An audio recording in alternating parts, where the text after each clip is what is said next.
Zambia 1, Tanzania 1. And Tanzania have failed to get their first victory in AFCON after being so close, conceding a goal in the 88th minute. Guys, we just said it like in the last few games. Concentration. There are many goals being conceded after a referee's break, an injury break. Like this, it's happening a bit too much. And this was right after, I think it was an injury break. This game had a lot of fouls from the Zambian side. Zambia committed 18 fouls, had 3 yellow cards on. Obviously, they got the red card. Rodrigue Kabwe got his second yellow card 11 minutes after getting his first one. And yeah, I don't know if it's arguable that the second yellow was actually a yellow card, but yeah, they got the red card. And the funny thing is that the boy refused to leave the pitch. He was actually adamant that it wasn't a foul.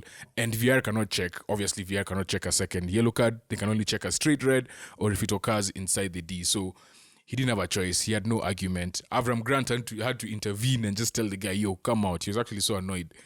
I feel like towards the end of that first half, the ref kind of lost the control of this game.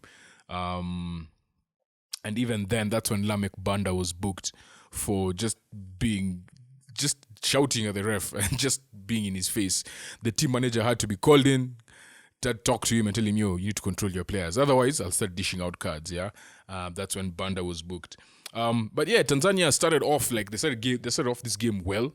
To be fair to them, they actually had more possession, had 57% possession after 25 minutes, which was actually insane to think about. And I feel like Msuva and Samata, like starting the game, they looked very, very lively. I think they were kind of galvanized after the stories about their coach being suspended and being fired by the Tanzanian Federation. And stories now are coming out that he wasn't really fired, he was suspended again. So you're suspended by CAF and suspended by his... So we don't know what is what. Anyway, yeah, they really came together and actually bonded and gelled for this game. The first goal, Tanzania's goal, was actually off a high press. It was off a heavy fast touch. If you guys have played FIFA, you know when you put that setting for press after heavy touch, that's exactly what it was. I can't remember who pressed and won the ball, but the ball landed on Samata's feet, and Samata being... like seeing that it's a 3-on-2, just attacked the center back and then laid it off for Msuva to finish in the top corner. It was a very, very neat finish. Made it 1-0, and after that you could tell they were just playing with a different level of confidence. Like they actually felt, for the first time in this tournament, they felt like they belong. I believe that was the first shot on target in the tournament, if I'm not wrong, because Bono had not seen a shot when Tanzania played Morocco. Then obviously, just before halftime, there was a penalty shout when Dennis Kibu was brought down, but the ref decided it wasn't a penalty, because if Tanzania went 2-0 up with playing against 10 men, that would have been cut-ins. But to be fair to Zambia, second half they played much better. They played like they actually are a team that was ranked higher than Tanzania.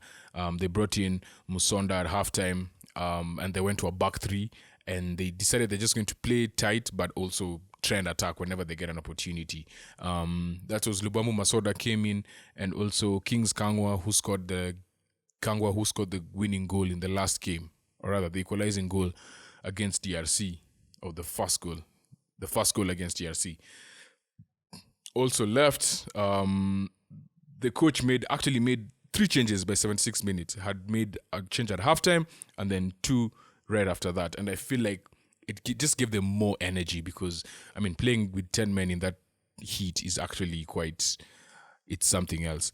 So yeah, again, as I said, there was a stoppage just before the Zambian corner. And when the corner came in, Patson Daka, Leicester man, with an impressive header.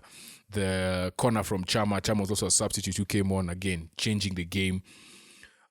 Delivery was really good. I felt like Tanzania were playing zonal defense when they were defending the corner, but they just let someone run across different parts of that zone. And with zonal defense, that's normally the trickiest bit. Like, if someone runs across different zones, then who is the person who's going to mark them? Because most of the time you're running across 2 zones, right? There's the 3 who are in front of the post, then you have maybe 4 who are in front of that 3. But if you start your run from the edge of the D and you're running across different zones, or you're starting from behind, when I say different zones, I mean different men, and different men have different zones, right?